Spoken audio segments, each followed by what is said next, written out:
ಹೊಸಕೋಟೆ ತಾಲೂಕಿನ ದೇವಲಾಪುರದಲ್ಲಿ ನೂತನ ಸರ್ಕಾರಿ ಪದವಿ ಪೂರ್ವ ಕಾಲೇಜು ಕಟ್ಟಡ ಉದ್ಘಾಟನೆ ಮಾಡಿದ ಶಾಸಕ ಶರತ್ ಬಚ್ಚೇಗೌಡ.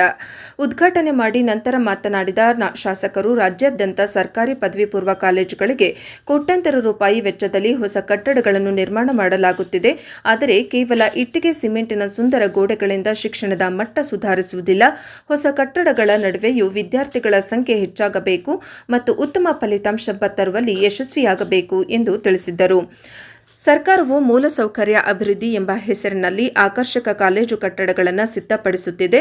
ಹೈಟೆಕ್ ಪ್ರಯೋಗಾಲಯಗಳು, ಸುಸಜ್ಜಿತ ಗ್ರಂಥಾಲಯಗಳು ನಿರ್ಮಾಣವಾಗುತ್ತಿವೆ. ಈ ಮೂಲಸೌಕರ್ಯಗಳನ್ನು ಬಳಸಿಕೊಂಡು ವಿದ್ಯಾರ್ಥಿಗಳು ಉತ್ತಮ ಸಾಧನೆ ಮಾಡಬೇಕು. ಖಾಸಗಿ ಕಾಲೇಜುಗಳ ಅಬ್ಬರದ ಪ್ರಚಾರ ಮತ್ತು ಆಕರ್ಷಕ ಪ್ಯಾಕೇಜ್ಗಳಿಗೆ ಪೋಷಕರು ಮಾರು ಹೋಗಬಾರದು. ಒಟ್ಟಾರೆಯಾಗಿ ಸರ್ಕಾರಿ ಪದವಿ ಪೂರ್ವ ಕಾಲೇಜುಗಳು ಕೇವಲ ಕಟ್ಟಡಗಳಾಗದೆ ಜ್ಞಾನದ ದೇಗುಲಗಳಾಗಿ ಮಾರ್ಪಡಬೇಕಾಗಿದೆ. ಹೈಟೆಕ್ ಸೌಲಭ್ಯಗಳ ಜೊತೆಗೆ ಹೈಟೆಕ್ ಫಲಿತಾಂಶವೂ ಸೇರಿದರೆ ಮಾತ್ರ ಸರ್ಕಾರಿ ಶಿಕ್ಷಣ ವ್ಯವಸ್ಥೆ ಉತ್ತಮವಾಗಲು ಸಾಧ್ಯ ಎಂದರು. ವರದಿ ತಾವರಕೆರೆ ತೇಜಸ್, ಪ್ರಜಾಪವರ್ ಟಿವಿ, ಹೊಸಕೋಟೆ.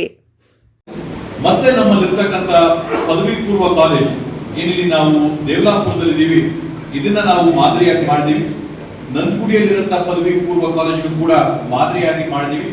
ಹೊಸಕೋಟೆ ನಗರದಲ್ಲಿ ಬಾಯ್ಸ್ ಪದವಿ ಪೂರ್ವ ಕಾಲೇಜ್ ಏನಿತ್ತು ಅದನ್ನು ಕೂಡ ಇವತ್ತು ನಾವು ಮಾದರಿಯಾಗಿ ನಾವು ಮಾಡಿ ಮಕ್ಕಳಿಗೆ, ವಿಶೇಷವಾಗಿ ಪ್ರಕಾಶ್ ಅವರು ಹೇಳಿದಂಗೆ ಸರ್ಕಾರಿ ಕಾಲೇಜುಗಳಿಗೆ ಬರಂತದ್ದು ನಾವು ನೋಡಿದಂಗೆ ಹಿಂದುಳಿದಂತ ಆರ್ಥಿಕವಾಗಿ ದುರ್ಬಲದ ವರ್ಗದ ಮಕ್ಕಳು ಇವತ್ತಿಲ್ಲಿ ಬಂದು ವಿದ್ಯಾಭ್ಯಾಸ ಮಾಡ್ತಾ ಇರ್ತಾರೆ.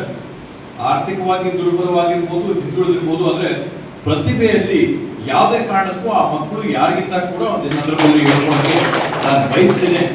ಆ ಒಂದು ಮಕ್ಕಳಿಗೆ ಬೇಕಾದಂತ ಸೂಕ್ತವಾದಂತ ಮೂಲ ಸೌಕರ್ಯಗಳನ್ನ ಒದಗಿಸ್ಕೊಳ್ಳುವಂಥದ್ದು ನಮ್ಮ ಜವಾಬ್ದಾರಿ. ಇವತ್ತು ಬರಬೇಕಾದಾಗ ಮೇಡಮ್ ಅವ್ರ ಹತ್ರ ಮಾತಾಡ್ತಾ ಇದ್ದಾರೆ, ಮಕ್ಕಳ ಸಂಖ್ಯೆ ಎಷ್ಟಿದ್ದಾರೆ ಇಲ್ಲಿ ಅಂತೇಳಿ. 108 ಮಕ್ಕಳು ಇಲ್ಲಿ ವಿದ್ಯಾಭ್ಯಾಸ, first year PUC, second year PUC ಎರಡು ಕೂಡ ಸೇರಿ 108 ಮಕ್ಕಳು ವಿದ್ಯಾಭ್ಯಾಸ ಮಾಡ್ತಾ ಇದ್ದಾರೆ ಅಂತೇಳಿ.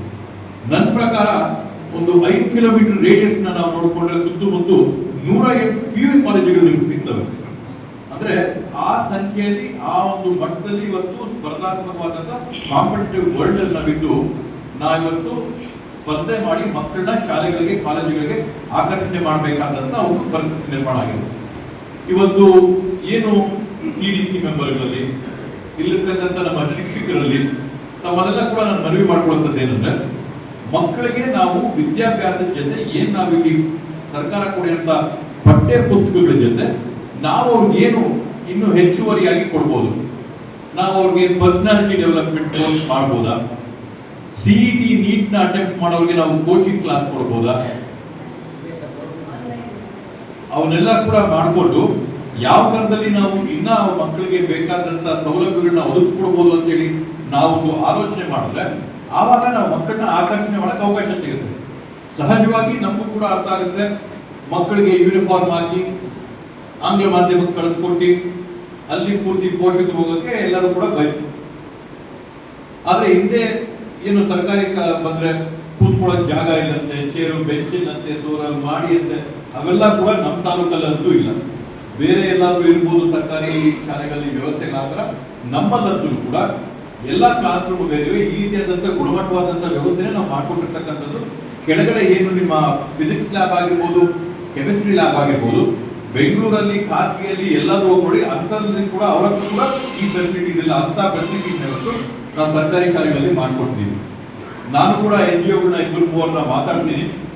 ನಂದಗುಡಿಯಲ್ಲಿ ಈಗಾಗಲೇ ಯುನೈಟೆಡ್ ವೇ ಅವರು ಒಳ್ಳೆ ಲ್ಯಾಬ್ ಅಲ್ಲಿ ಬೇಕಾದಂತ ಎಲ್ಲ ಎಕ್ವಿಪ್ಮೆಂಟ್ಗಳನ್ನ, ಏನಿ ಫಿಸಿಕ್ಸ್ ಎಕ್ಸ್ಪೆರಿಮೆಂಟ್ಸ್ ಮಾಡೋ ಎಕ್ವಿಪ್ಮೆಂಟ್ ಏನಿರ್ತದೆ ಅವೆಲ್ಲವನ್ನೂ ಕೂಡ ಇವತ್ತು ನಮಗೆ ಕೊಡಂತ ಕೆಲಸ ಮಾಡಿದ್ರೆ, ಅವ್ರ ಹತ್ರ ನಾನು ಮಾತಾಡಿ ನಿಮ್ದು physics, chemistry, biology, computer science 4ಕ್ಕೆ ಬೇಕಾದಂತ ಏನು ಎಕ್ವಿಪ್ಮೆಂಟ್ ಇದೆ ಅವೆಲ್ಲವನ್ನೂ ಕೂಡ ಪರಿಕರಗಳನ್ನ ಒದಗಿಸುವಂತ ಕೆಲಸನ ಕೂಡ ಮಾಡ್ಕೊಡ್ತೀನಿ ಅಂತ ಈ ಸಂದರ್ಭದಲ್ಲಿ ನಮ್ಗೆ ಆಶ್ವಾಸನೆ.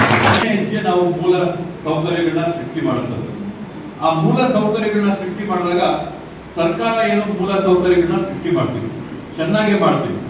ಅದನ್ನ ಕಾಪಾಡಂತದ್ದು, ಉಳಿಸಂತದ್ದು, ನೋಡ್ಕೊಳ್ಳುವಂಥದ್ದು ನಮ್ದು ಅಂತ ಬರುವಂಥದ್ದು ಯಾರ ಜವಾಬ್ದಾರಿ? ಇದು ಇಲ್ಲಿ ಓದಂತ ವಿದ್ಯಾರ್ಥಿಗಳ ಜವಾಬ್ದಾರಿ, ಇಲ್ಲಿ ಪಾಠ ಮಾಡಂತ ಶಿಕ್ಷಕರ ಜವಾಬ್ದಾರಿ, ಇಲ್ಲಿರಂತ CDC ಜವಾಬ್ದಾರಿ. ಯಾಕಂದ್ರೆ ಕಟ್ಟಡನ 1,70,00,000 ಮಾಡಿ ಒಂದ್ಸರಿ ನಾನು ಕಟ್ಟೋಗ್ತೀನಿ. ಕಟ್ಟೋದ್ಮೇಲೆ 25 ವರ್ಷ ಬಾಳಿಕೆ ಬರಬೇಕು ಅಂತಂದ್ರೆ ಇಲ್ಲಿ ಬರೋಂಥವ್ರಿಗೆ ಪ್ರತಿಯೊಬ್ಬರಿಗೂ ಕೂಡ ಇದು ನಂದು, ನಾವು ಕಟ್ಟಿರಂತ ತೆರಿಗೆಯಲ್ಲಿ, ನಾವು ಕಟ್ಟಿರ್ತಕ್ಕಂಥ ಟ್ಯಾಕ್ಸ್ಗಳಲ್ಲಿ ಕಟ್ಟಿರಂಥದ್ದು ಇದು ನಮ್ದಿದು ಅನ್ನೋ ಭಾವನೆ ಬರಬೇಕು. ಇಷ್ಟ ಬಂದವನು ಕಾಲನ್ನ ಗೋಡೆ ಮೇಲೆ ಹಾಕೊಂಡು ಗೋಡೆ ಗಲೀಜ್ ಮಾಡಂತದ್ದು, ಹೆಸರುಗಳನ್ನ ಬರೆದು ನಾನು ಇಲ್ಲಿ ವಿದ್ಯಾಭ್ಯಾಸ ಮಾಡಿದೆ ಅಂತ ಮಾಡ್ಕೊಂಡು ಹೋದ್ರೆ ಸರ್ಕಾರ ಎಷ್ಟು ಸರಿ, ಎಷ್ಟು ಜನಕ್ಕೆ, ಎಷ್ಟು ಕೋಟಿಗಳನ್ನ ತಂದಾಗಕ್ಕೆ ಸಾಧ್ಯ? ನಮ್ದು, ನಮ್ಮ ಮನೆ, ಇದೊಂದು ದೇವಾಲಯ ತರ ನಾವು ಬರ್ತಾ ಇದ್ದೀವಿ, ಶಿಕ್ಷಣ ಪಡ್ಕೊಂಡು ನಾವು ಹೋಗ್ತಾ ಇದ್ದೀವಿ. ಈ ಭಾವನೆ ನಾವು ಪ್ರತಿಯೊಬ್ಬ ವಿದ್ಯಾರ್ಥಿ, ಪ್ರಾಂಶುಪಾಲರು, ಅಧ್ಯಾಪಕರು ತಾವೆಲ್ಲರೂ ಕೂಡ ಅದನ್ನ ಮಕ್ಕಳಲ್ಲಿ ಆ ಭಾವನೆನ ಬರೋ ತರ ಮಾಡಬೇಕು. ಮತ್ತೆ ನಮ್ಮ CDC ಮೆಂಬರ್ಗಳು ಎಲ್ಲೆಲ್ಲಿಂದ ನಾವು ಅವ್ರ ವೈಯಕ್ತಿಕವಾಗಿ CSR ಪಕ್ಕದಲ್ಲಿರೋಂಥವ್ರ ಬಿಲ್ಡರ್ಗಳು ಯಾರು ಈ ಭಾಗ ಅತ್ಯಂತ ವೇಗವಾಗಿ ಅಭಿವೃದ್ಧಿ ಆಗ್ತಾ ಇದೆ. ಕರೆಕ್ಟ್ ಆಗಿ ನಾವು ಸಂಪರ್ಕ ಮಾಡಿದ್ರೆ ನಿಮಗೆ ಬೇಕಾದಂತ ಎಲ್ಲ ಅಭಿವೃದ್ಧಿಗಳನ್ನು ಕೂಡ ವೈಯಕ್ತಿಕವಾಗಿ ಅಥವಾ CSR ಅಲ್ಲೇ ಮಾಡ್ಕೊಳ್ಳೋದ್ರಲ್ಲಿ ನನಗೆ ಯಾವುದೇ ಒಂದು ಸಂದೇಹ ಇಲ್ಲ. ಅದರಿಂದ ಆ ರೀತಿಯ